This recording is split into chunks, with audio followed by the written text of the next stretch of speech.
Income tax డిపార్ట్మెంట్కి గవర్నమెంట్కి మనం చేసే ట్రాన్సాక్షన్స్ ఎలా తెలుస్తాయి, ఏమేం ట్రాన్సాక్షన్స్ వాళ్ళకి తెలుస్తాయి, ఈ విషయాలు అందరూ ఖచ్చితంగా తెలుసుకోవాలండి. ఎందుకంటే మనందరం కూడా బ్యాంక్స్లో ట్రాన్సాక్షన్స్ చేస్తాం, పోస్ట్ ఆఫీస్లో ట్రాన్సాక్షన్ చేస్తాం, ఇన్వెస్ట్మెంట్లు మ్యూచువల్ ఫండ్స్లో స్టాక్ మార్కెట్లో చేస్తాం, క్రెడిట్ కార్డులు వాడుతూ ఉంటాం, అట్లాగే వెహికల్స్ కొంటూ ఉంటాం, ల్యాండ్స్ పొలాలు కొంటూ ఉంటాం, ఇట్లా చాలా చేస్తాం కదా. కాబట్టి ఈ ట్రాన్సాక్షన్స్ ఎవరైతే చేస్తున్నారో వాళ్ళందరూ ఖచ్చితంగా ఈ వీడియో చూడాల్సిందే. వీడియో స్కిప్ చేయకుండా చివరి వరకు చూడండి, ప్రతి ఒక్క పాయింట్ మీకు ముఖ్యమే. మీరు కనుక ఫస్ట్ టైం మన వీడియోస్ చూస్తుంటే ఇలాంటి మంచి ఫినాన్స్ వీడియోస్ కోసం మన ఛానల్ సిఏ సాయి కృష్ణకి సబ్స్క్రైబ్ చేసుకోండి. మనం ఇంకా డైరెక్ట్గా వీడియోలోకి వెళ్ళే ముందు ఒక 2-3 చిన్న విషయాలు చెప్పాలండి. మొట్టమొదటిది, గవర్నమెంట్ వాళ్ళు ఈ రూల్స్ మొత్తం పెడుతుంది, మన ట్రాన్సాక్షన్ మొత్తం ట్రాక్ చేస్తుంది బ్లాక్ మనీని అరికట్టడం కోసం. అంతేకాని వాళ్ళకి మన మీద కక్ష సాధింపు పగలు ఇట్లాంటివి ఏం లేవు. మన కంట్రీలో బ్లాక్ మనీ బాగా పెరిగిపోతుంది కదా, ఆ బ్లాక్ మనీని అరికట్టడం కోసం మాత్రమే ఇవి పెడుతూ ఉన్నారు. ఇదేదో మన కంట్రీలో కొత్తగా వచ్చేవి కాదు, ఆల్మోస్ట్ మిగతా కంట్రీస్లో ఎప్పటి నుంచో ఎన్నో సంవత్సరాలుగా జరుగుతుంది. పాయింట్ నెంబర్ 2, ఎవరైతే కష్టపడి డబ్బులు సంపాదించుకుంటూ ఒకవేళ వాళ్ళు ఏమైనా ట్యాక్స్ కట్టాల్సి వస్తే ఆ ట్యాక్స్ కట్టేస్తూ time to time income tax return file చేస్తూ ఉంటారో అట్లాంటి వాళ్ళు అసలు ఏం భయపడాల్సిన అవసరం లేదు. ఓకే, అలా కాకుండా ఎవరైతే ఎక్కువ డబ్బులు సంపాదించి అందులో చాలా వరకు గవర్నమెంట్కి చూపించకుండా తిరుగుతూ ఉంటారో అట్లాంటి వాళ్ళు మాత్రం ఖచ్చితంగా భయపడాలి. ఎందుకంటే మీరు 100 సార్లు తప్పించుకున్న 101సారి కనుక మీ ట్రాన్సాక్షన్ పొరపాటును తెలిస్తే మీకు 100 సార్లు వచ్చిన లాభం కాస్త ఈ 101 సార్లు పోతుందన్నమాట. కాబట్టి వీలైనంత వరకు అట్లాంటి వాటిని అవాయిడ్ చేసేయండి. నెక్స్ట్, మూడో విషయం ఏంటంటే, మన ఇన్కమ్ ట్యాక్స్ డిపార్ట్మెంట్ కానీ మన ఇండియన్ గవర్నమెంట్ కానీ ఒక 5 సంవత్సరాల క్రితం 10 సంవత్సరాల క్రితంలాగా ఇప్పుడు లేదు. ఇప్పుడు చాలా మారిపోయినాయి. అప్పుడు టెక్నాలజీ తక్కువ, ఇన్కమ్ ట్యాక్స్ డిపార్ట్మెంట్లో ఉండే ఎంప్లాయీస్ తక్కువ. సో అప్పుడు పరిస్థితి వేరు. అప్పుడు చాలామంది బ్లాక్ మనీ వెనకేసుకొని చాలా ఇచ్చేశారు. కానీ ప్రస్తుతం టెక్నాలజీ పెరిగిపోయింది, ఏఐ పెరిగిపోయింది. ముఖ్యంగా ఇన్కమ్ ట్యాక్స్ డిపార్ట్మెంట్ వాళ్ళకి మిగతా అన్ని డిపార్ట్మెంట్స్తో అన్ని గవర్నమెంట్స్తో లింక్స్ కనెక్షన్స్ బాగా పెరిగిపోయినాయి. కాబట్టి ఇప్పుడు ప్రజెంట్ సిచ్యువేషన్స్లో ఎవరైనా సరే ఇన్కమ్ ట్యాక్స్ డిపార్ట్మెంట్కి తెలియకుండా తప్పించుకొని తిరగడం అనేది చాలా కష్టం. కాబట్టి వీలైనంత వరకు మనం చేసే బ్లాక్ మనీ ట్రాన్సాక్షన్స్ కానీ అలాంటి వాటిని అవాయిడ్ చేసేయండి. ఇప్పుడు ఇంక డైరెక్ట్గా వీడియోకి వెళ్ళిపోదామండి. ఇన్కమ్ ట్యాక్స్ డిపార్ట్మెంట్ వాళ్ళకి మన ట్రాన్సాక్షన్స్ ఏం తెలుస్తాయి, ఎలా తెలుస్తాయి, ఇవి చూద్దాం. అందులో మొట్టమొదటి మార్గం ఏంటంటే pan card and Aadhaar card. మనందరికి కూడా మోస్ట్లీ ప్రతి ఒక్కరికి ఆల్మోస్ట్ అందరికీ ఆధార్ కార్డు ఉంటుంది. పాన్ కార్డు కూడా ఆల్మోస్ట్ 90% పీపుల్కి పాన్ కార్డు ఉంటుంది. ఆధార్ కార్డు, పాన్ కార్డు ఈ రోజుల్లో మీరే ఒకసారి ఆలోచించి చూడండి. మనం ఆధార్ కార్డు, పాన్ కార్డు లేకుండా ఎక్కడన్నా ఏమన్నా జరుగుతుందిగా? మీరు ఒక బ్యాంక్ అకౌంట్ ఓపెన్ చేయాలంటే ఆధార్ కార్డు, పాన్ కార్డు కావాలి. మ్యూచువల్ ఫండ్లు ఇన్వెస్ట్ చేయాలన్నా ఆ 2 కావాలి. స్టాక్ మార్కెట్లో ఇన్వెస్ట్ చేయాలన్నా అవి కావాల్సిందే. పోస్ట్ ఆఫీస్లో కూడా అవి అడుగుతున్నారు. చివరికి IRCTC ట్రైన్ టికెట్లు కూడా అవి అడుగుతున్నారు. ఫ్లైట్ టికెట్లు బుక్ చేసుకోవాలన్నా ఆధార్ కార్డు, పాన్ కార్డు కావాలి. సో ప్రతి ఒక్క వ్యక్తికి ఆధార్ కార్డు, పాన్ కార్డు ఖచ్చితంగా ఉంటాయి కదా. సో ఎప్పుడైతే గవర్నమెంట్ ఈ ఆధార్ కార్డుని, పాన్ కార్డుని లింక్ చేసిందో, మనం ఎక్కడెక్కడైతే మన రోజువారీ జీవితంలో ఆధార్ కార్డు, పాన్ కార్డు ఇస్తున్నామో మీరందరూ ఇంక మైండ్లో పెట్టేసుకోండి. ఆ ట్రాన్సాక్షన్స్ మొత్తం కూడా ఖచ్చితంగా గవర్నమెంట్కి తెలుస్తున్నాయి, ఇన్కమ్ ట్యాక్స్ డిపార్ట్మెంట్కి తెలుస్తున్నాయి అని గుర్తుంచుకోండి. So Aadhaar card, pan card అనేది గవర్నమెంట్ దగ్గర ఉన్న ఒక బ్రహ్మాస్త్రం. ఎందుకంటే మనం ఆధార్ కార్డు, పాన్ కార్డు లేకుండా చేసే ట్రాన్సాక్షన్స్ చాలా తక్కువ ఉంటాయి. చాలా తక్కువ. బికాజ్ మనం పెద్ద ట్రాన్సాక్షన్స్ కానీ ఏమి చేసినా సరే, ఒక బిజినెస్తో ఏమైనా ట్రాన్సాక్షన్ చేయాలన్నా, బ్యాంకులతో చేయాలన్నా, వేటితో చేయాలన్నా ఈ ఆధార్ కార్డు, పాన్ కార్డు ఖచ్చితంగా మనం వాడతాం. సో మీ ఆధార్ కార్డు, మీ పాన్ కార్డు ద్వారా గవర్నమెంట్, ఇన్కమ్ ట్యాక్స్ డిపార్ట్మెంట్ మిమ్మల్ని ట్రాక్ చేస్తున్నాయి. ఇప్పుడు కొంతమంది డౌట్ రావచ్చు, సార్ మరి ఇవి లేకుండా నేను చేస్తే అంటే, ఇవి లేకుండా ఎక్కడో కొన్ని ట్రాన్సాక్షన్ జరుగుతాయి తప్ప, ట్రై చేసి చూడండి ఒకసారి. బ్యాంక్ వాడు తీసుకుంటాడా? నువ్వు 1 కోటి రూపాయలు తీసుకెళ్ళి వాడికి ఇస్తున్నా, నేను ఆధార్ కార్డు ఇవ్వను, పాన్ కార్డు ఇవ్వను, నా 1 కోటి రూపాయలు మీరు నా అకౌంట్లో ఏంటంటే అస్సలేడు. నువ్వు 1 కోటి కాదు కదా, 10 కోట్లు ఇచ్చినా వాడు తీసుకోడు. ఎందుకంటే నీ 1 కోటి 10 కోట్ల కంటే ఇన్కమ్ ట్యాక్స్ డిపార్ట్మెంట్ వాడి మీద వేసే పెనాల్టీ వాడికి భయం. సో బ్యాంక్ వాడు తీసుకోడు. ఇన్వెస్ట్మెంట్ వాళ్ళు నేను 50,000 కాదు బాబు 50 కోట్లు పెడతా, నా ఆధార్ కార్డు, పాన్ కార్డు లేకుండా తీసుకోరా అంటే ఎవడు, ఏ ఇన్వెస్ట్మెంట్ వాడు, మ్యూచువల్ ఫండ్ కానీ స్టాక్ మార్కెట్ కానీ ఎవడూ తీసుకోడు. So Aadhaar card, pan card ద్వారా మనం చేసే ప్రతి ఒక్క ట్రాన్సాక్షన్స్ అవి మొత్తం తెలుస్తూనే ఉంటాయి. ఇది గుర్తుంచుకోండి. సెకండ్ది మోస్ట్ ఇంపార్టెంట్ ఏంటంటే స్పెసిఫైడ్ ఫినాన్షియల్ ట్రాన్సాక్షన్స్, SFT అంటారు. ముఖ్యంగా లాస్ట్ 5 సంవత్సరాల నుంచి గవర్నమెంట్ వీటిని ట్రాక్ చేయడం బాగా ఎక్కువైంది. గవర్నమెంట్ కొన్ని ముఖ్యమైన ట్రాన్సాక్షన్స్ మాత్రం ఖచ్చితంగా ట్రాక్ చేసి తీరుద్దండి. ఈ విషయాలు చాలామందికి తెలియదు. ఇవి మొత్తం గవర్నమెంట్ వాళ్ళకి ఎట్లా తెలుస్తే అనుకుంటూ ఉంటారు. కానీ ఈ ట్రాన్సాక్షన్స్ మాత్రం ఖచ్చితంగా గవర్నమెంట్కి, ముఖ్యంగా ఇన్కమ్ ట్యాక్స్ డిపార్ట్మెంట్కి ఖచ్చితంగా తెలిసి తీరుతాయి. ఆ స్పెసిఫైడ్ ఫైనాన్షియల్ ట్రాన్సాక్షన్స్లో కొన్ని ముఖ్యమైన లిస్ట్ ఒకటి ఉంది. ఆ లిస్ట్ మనం 1 by 1 చూద్దాం. ఫస్ట్ది క్యాష్ డిపాజిట్స్, క్యాష్ విత్డ్రాల్స్. మనం కనుక బ్యాంక్స్ నుంచి కానీ, పోస్ట్ ఆఫీసుల నుంచి కానీ ఒక సంవత్సరంలో 10 లక్షల కంటే ఎక్కువ క్యాష్ డిపాజిట్ చేసినా, విత్డ్రా చేసినా అవి ఖచ్చితంగా గవర్నమెంట్కు తెలుస్తాయి. ఆ ఇన్ఫర్మేషన్ మొత్తం బ్యాంక్ వాళ్ళు ఖచ్చితంగా ఇన్కమ్ ట్యాక్స్ డిపార్ట్మెంట్కి ఇచ్చి తీరాల్సిందే. ఈ 10 లక్షల లిమిట్ అనేది సేవింగ్ బ్యాంక్ అకౌంట్ వాళ్ళకి, మన అందరం వాడేది కూడా సేవింగ్స్ బ్యాంక్ అకౌంటే. సో మీరు కనుక మీ అకౌంట్లో 10 లక్షల కంటే ఎక్కువ క్యాష్ ద్వారా, క్యాష్ ఇంపార్టెంట్, ఫోన్పేలు, నెఫ్ట్లు, ఆర్టీజీఎస్లు, ఐఎంపీఎస్లు ఈ మొత్తం కాదు, బ్యాంక్ టు బ్యాంక్ ట్రాన్స్ఫర్లు ఇవి కాదు, క్యాష్ రూపంలో మీరు కనుక మీ అకౌంట్లో 10 లక్షల కంటే ఒక సంవత్సరంలో ఎక్కువ డిపాజిట్ చేస్తున్నా, 10 లక్షల కంటే ఎక్కువ విత్డ్రా చేసుకుంటున్నా ఆ డీటెయిల్స్ మొత్తం కూడా ఇన్కమ్ ట్యాక్స్ డిపార్ట్మెంట్ ఖచ్చితంగా వెళ్ళిపోతాయి, బ్యాంక్ వాళ్ళు ఇచ్చి తీరాల్సిందే. అలాగే కొంతమంది కరెంట్ అకౌంట్స్ వాడుతూ ఉంటారు, బిజినెస్ వాళ్ళు, ఎక్కువ ట్రాన్సాక్షన్ చేసే వాళ్ళు, వీళ్ళందరూ కరెంట్ అకౌంట్ వాడుతూ ఉంటారు. వాళ్ళకి లిమిట్ ఎంత సార్ అంటే వాళ్ళకి 50 లక్షలు అనమాట. మీరు కనుక మీ కరెంట్ అకౌంట్లో సంవత్సరానికి 50 లక్షల కంటే ఎక్కువ డిపాజిట్ చేసినా, 50 లక్షల కంటే క్యాష్ ఎక్కువ విత్డ్రా చేసిన, క్యాష్ గురించి మాట్లాడుకుంటున్నాం మనం ఇక్కడ, ఖచ్చితంగా ఆ డీటెయిల్స్ అనేవి మీకు ఇన్కమ్ ట్యాక్స్ డిపార్ట్మెంట్కి వెళ్ళిపోతాయి అనమాట. ఇది పాయింట్ నెంబర్ 1. నెక్స్ట్ది, మనం బ్యాంక్స్లో ఫిక్స్డ్ డిపాజిట్ చేస్తూ ఉంటాం కదా. జనరల్గా 10 లక్షల కంటే మనం ఎక్కువ ఫిక్స్డ్ డిపాజిట్లు చేసేస్తే ఆ డీటెయిల్స్ మొత్తం కూడా ఖచ్చితంగా బ్యాంక్ వాళ్ళు ఇన్కమ్ ట్యాక్స్ డిపార్ట్మెంట్కి ఇచ్చి తీరాల్సిందే. ఈ ఫిక్స్డ్ డిపాజిట్లు ఎట్లా చేసినా సరే 10 లక్షల కంటే ఎక్కువ చేస్తే కనుక వాటిని ఇచ్చేస్తారు. మీరు అనుకోవచ్చు, సార్ ఒకవేళ నేను సంవత్సరానికి 4 సార్లు చేశాను, ఒకసారి 3 లక్షలు చొప్పున 4 మూడులు చేశానంటే అవి కూడా వెళ్ళిపోతాయి. ఎందుకంటే మీరు ఓవరాల్ లిమిట్, సంవత్సరానికి లిమిట్ 10 లక్షలు, దానికంటే ఎక్కువ చేసుకోవచ్చండి. ఇక్కడ ఒకటి గుర్తుంచుకోండి, ఈ డీటెయిల్స్ మొత్తం ఇన్కమ్ ట్యాక్స్ డిపార్ట్మెంట్కి వెళ్తుంది కదా అని మీరు ఆ ట్రాన్సాక్షన్ చేసుకోకూడదని కాదు, మీరు హ్యాపీగా చేసుకోవచ్చు. ఇన్కమ్ ట్యాక్స్ డిపార్ట్మెంట్ ఎందుకు అది మొత్తం ట్రాక్ చేస్తుందంటే, సరే వీళ్ళు డిపాజిట్లు చేసుకుంటున్నారు, ఎఫ్డీలు చేసుకుంటున్నారు, ఇన్వెస్ట్మెంట్లు చేసుకుంటున్నారు, బాగానే ఉంది, అట్లాగే దానికి తగ్గట్టుగా వీళ్ళు ఇన్కమ్ ట్యాక్స్ కడుతున్నారా, దానికి తగ్గట్టుగా ఐటీ రిటర్న్లో వీళ్ళు ఇన్కమ్ చూపిస్తున్నారా లేదా అని వాళ్ళు క్రాస్ చెక్ చేసుకోవడానికి. అంతేగాని మీరు 10 లక్షల కంటే ఎక్కువ డిపాజిట్ చేసుకోవద్దని కాదు. మీకు సరిపడ ఇన్కమ్ ఉంది, ఫర్ ఎగ్జాంపుల్ మీరు ఏదో చిన్న వ్యాపారం చేస్తున్నారు, రోజుకో 10,000 చెప్పని మీకు క్యాష్ వస్తూ ఉన్నాయి, సంవత్సరం మొత్తంలో 2-3 కోట్ల క్యాష్ వస్తుంది, డిపాజిట్ చేసుకోవచ్చు అంటే హ్యాపీగా చేసుకోండి, ఇబ్బంది ఏం లేదు. కానీ దానికి తగ్గట్టుగా మీరు కనుక ఇన్కమ్ ట్యాక్స్ రిటర్న్లో రిపోర్ట్ చేయకపోతే గవర్నమెంట్కి తెలిసిపోయింది. మీరేమో క్యాష్ ఏమో బ్యాంక్ అకౌంట్లో 3 కోట్లు డిపాజిట్ చేశారు, కానీ ఇన్కమ్ ట్యాక్స్ రిటర్న్లోనేమో 3 కోట్లు చూపించట్లా, అప్పుడు గవర్నమెంట్ వెంటనే మీకు నోటీస్ పంపించేస్తుంది. అలా కాకుండా మీకు 3 కోట్లు క్యాష్ రూపంలో వచ్చి ఆ 3 కోట్లని డిఫరెంట్ డేట్స్లో తక్కువ అమౌంట్లు మీరు తీసుకెళ్ళి బ్యాంక్లో డిపాజిట్ చేసి సంవత్సరం చివరిలో ఇన్కమ్ ట్యాక్స్ రిటర్న్లో కూడా 3 కోట్లు చూపించారనుకో, అసలు అట్లాంటి ప్రాబ్లం ఉండదు. అది గుర్తుంచుకోండి. ఇవి గవర్నమెంట్ ఇన్కమ్ ట్యాక్స్ డిపార్ట్మెంట్ వాళ్ళు ట్రాక్ చేస్తున్నారంటే ఆ ట్రాన్సాక్షన్ మీరు చేయకూడదని కాదు, మీరు చేస్తున్నారు, వాటి ఇన్కమ్ ట్యాక్స్ డిపార్ట్మెంట్ చూస్తుందని గుర్తుంచుకొని దానికి తగ్గట్టుగా వాటిని మీ ఇన్కమ్ ట్యాక్స్ రిటర్న్లో చూపించడం మర్చిపోవద్దు, అది గమనించాలి. ఇంకా ఏ విషయాలు తెలుస్తాయి వాళ్ళకంటే, క్రెడిట్ కార్డ్ పేమెంట్స్ అండి. మూడోది క్రెడిట్ కార్డ్ పేమెంట్స్. మనందరం కూడా క్రెడిట్ కార్డ్స్ వాడుతూ ఉంటాం కదా, క్రెడిట్ కార్డ్స్కి మనం పే చేస్తూ ఉంటాం. మీరు కనుక మీ క్రెడిట్ కార్డ్ బిల్లుని క్యాష్లో పే చేస్తే, జనరల్గా మనం అందరం మెజారిటీ 90% ఆన్లైన్లోనే పే చేస్తాం, ఎందుకంటే ప్రతి ఒక్క క్రెడిట్ కార్డ్ ఒక యాప్ ఉండిద్ది, అందులో పే చేస్తాం. అవి కాదు, కొన్నిసార్లు ఏంటంటే కొంతమంది బ్యాంకుకి వెళ్ళి, సార్ నా క్రెడిట్ కార్డ్ బిల్ ఎంత ఉంది, దీనికి ఇంత డబ్బులు కడుతున్నారని క్యాష్ పే చేస్తారు. అలా కనుక మీరు మీ క్రెడిట్ కార్డ్ బిల్లుని క్యాష్ రూపంలో 1,00,000 కంటే ఎక్కువ పే చేస్తే ఆ డీటెయిల్స్ ఖచ్చితంగా మీ క్రెడిట్ కార్డు కంపెనీ వాళ్ళు ఇన్కమ్ ట్యాక్స్ వాళ్ళకి ఇచ్చి తీరాల్సిందే.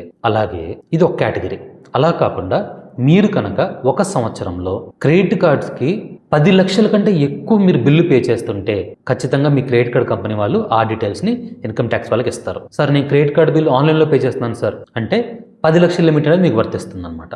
అంటే మీ దగ్గర ఒక 5 లక్షల రూపాయల క్రెడిట్ కార్డ్ లిమిట్ ఉందనుకోండి, దాన్ని మీరు వాడుతూ ఉన్నారు, కట్టేసుకుంటూ ఉన్నారు, సంవత్సరం మొత్తంలో మీరు దానికి బిల్లులు కట్టుంటారు కదా, ఆ బిల్స్ మొత్తం కలిపి 10 లక్షల కంటే ఎక్కువ దాటినాయి అంటే ఖచ్చితంగా ఆ ఇన్ఫర్మేషన్ క్రెడిట్ కార్డ్ కంపెనీ వాళ్ళు ఇన్కమ్ ట్యాక్స్ వాళ్ళకి ఖచ్చితంగా ఇస్తారు, అది గుర్తుంచుకోండి. Next, investments in securities and mutual funds. అంటే మనందరం కూడా స్టాక్ మార్కెట్స్లో, డెట్ మార్కెట్స్లో, డిబెంచర్స్లో, బాండ్స్లో, మ్యూచువల్ ఫండ్స్లో ఇట్లా చాలా వాటిల్లో ఇన్వెస్ట్ చేస్తూ ఉంటాం కదా.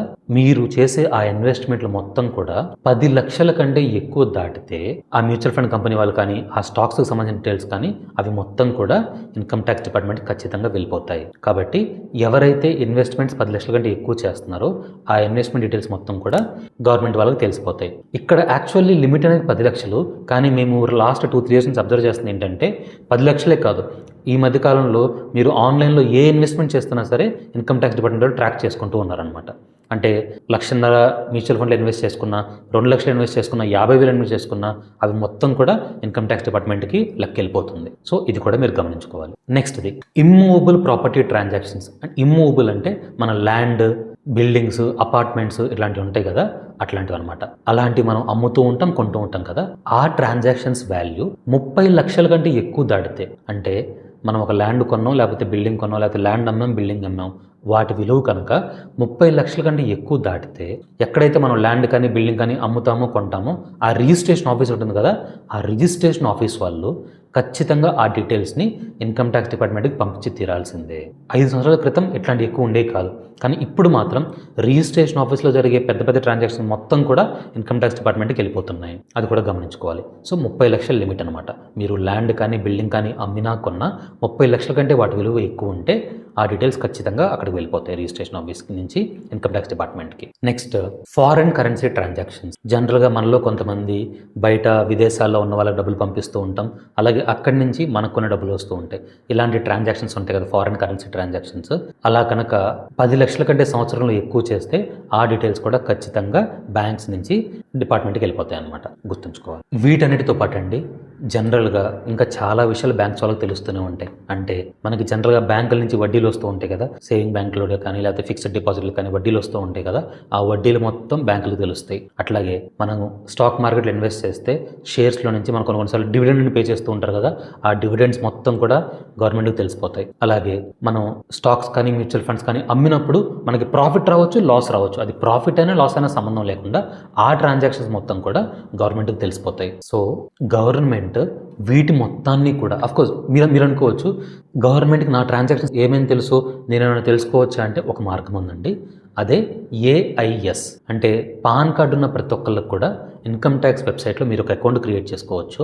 ఆ అకౌంట్లో మీకు ఏఐఎస్, యాన్యువల్ ఇన్ఫర్మేషన్ స్టేట్మెంట్ అంటారు. సో ఇన్కమ్ ట్యాక్స్ డిపార్ట్మెంట్ వాళ్ళ దగ్గర మీ డీటెయిల్స్ ఏమేమి ఉన్నాయో అవి మొత్తం కూడా అందులో క్లియర్గా మీకు తెలుస్తూ ఉంటాయి. యాజ్ అ చార్టర్డ్ అకౌంటెంట్గా మేము చూస్తూ ఉంటాం కదా, జనరల్గా ఒక క్లయింట్ కూడా మర్చిపోయిన విషయాలు ఆ ఏఐఎస్ చూసి బయటపడుతూ ఉంటాయి అనమాట. పోయిన సంవత్సరంలో మీరు ఆడిన బెట్టింగ్లు కానీ, మీ డివిడెండ్లు కానీ, మీ స్టాక్ మార్కెట్ ఇన్కమ్ కానీ, ఈ మొత్తం కూడా అందులో క్లియర్గా తెలుస్తూ ఉంటాయి. ఓకే, మూడోది టీడీఎస్, టీసీఎస్. అంటే గవర్నమెంట్ చాలా ట్రాన్సాక్షన్స్లో టీడీఎస్ కట్ చేస్తూ ఉంటుంది, టీసీఎస్ కట్ చేస్తూ ఉంటుంది.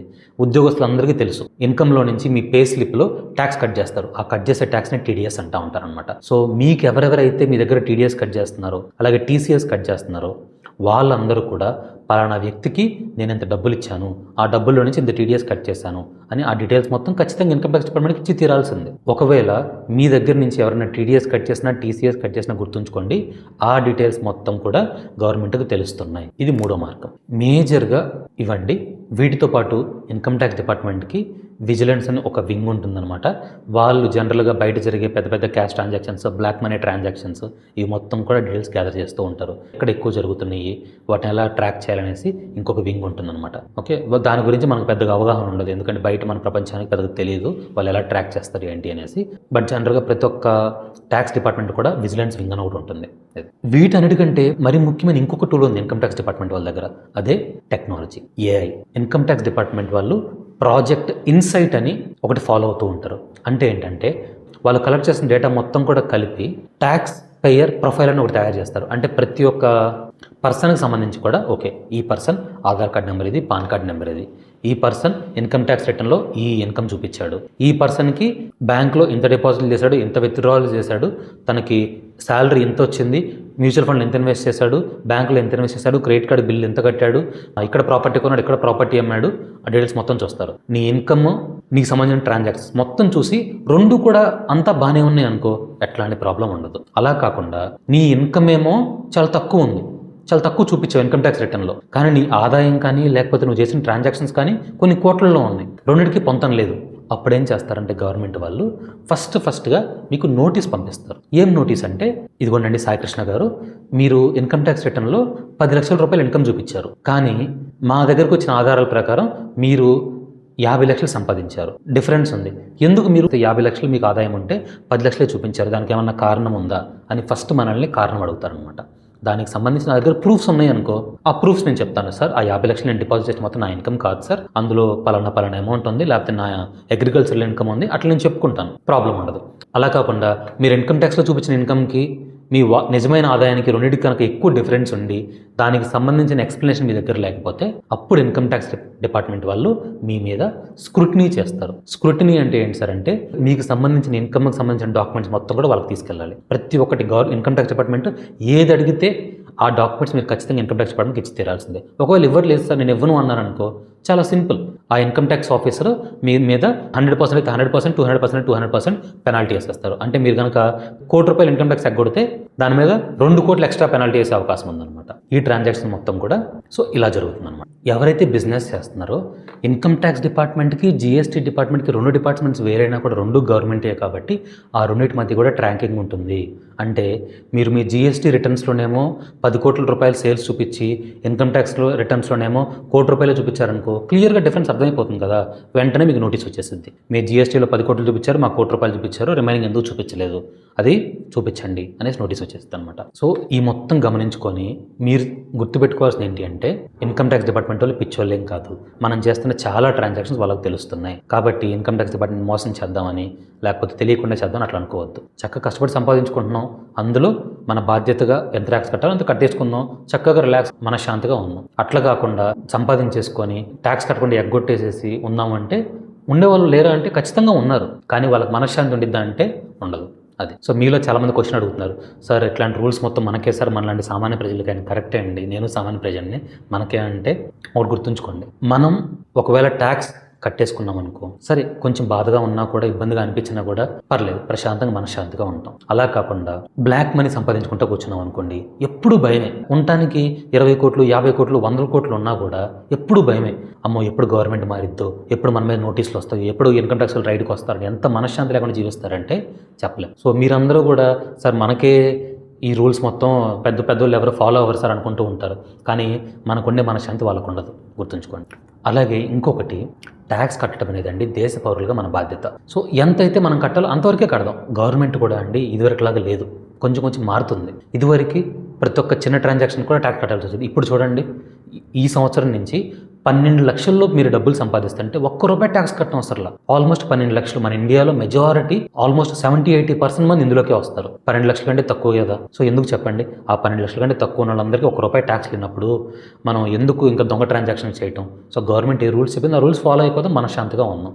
అది సో వీటి మొత్తాన్ని గుర్తుంచుకోండి. ఇంకా మీకు ఏమైనా డౌట్స్ ఉంటే కనుక కామెంట్ సెక్షన్లో మెన్షన్ చేయండి. ఓకే, ప్రతి ఒక్క కామెంట్కి నేను రిప్లై ఇవ్వడానికి ట్రై చేస్తాను. మీకు కనుక ఈ వీడియో నచ్చితే లైక్ చేయండి, ఉపయోగపడుతుంది అనుకుంటే మీ ఫ్రెండ్స్కి ఫ్యామిలీకి షేర్ చేయండి. ఇలాంటి ఎన్నో మంచి ఫైనాన్స్ వీడియోస్ కోసం మన ఛానల్ సిఏ సాయి కృష్ణకి సబ్స్క్రైబ్ చేసుకోండి. ఎందుకంటే మన ఛానల్లో మనీ ఎలా సంపాదించుకోవాలి, మనీ ఎలా సేవ్ చేసుకోవాలి, మనీ ఎక్కడ ఇన్వెస్ట్ చేసుకోవాలి, ట్యాక్స్ ఎలా ఆదా చేసుకోవాలి, ఇలాంటి ఎన్నో మంచి వీడియోస్ మీకోసం ఎప్పటికప్పుడు తెస్తూనే ఉంటామండి. Thank you so much for watching. CA Sai Krishna signing off.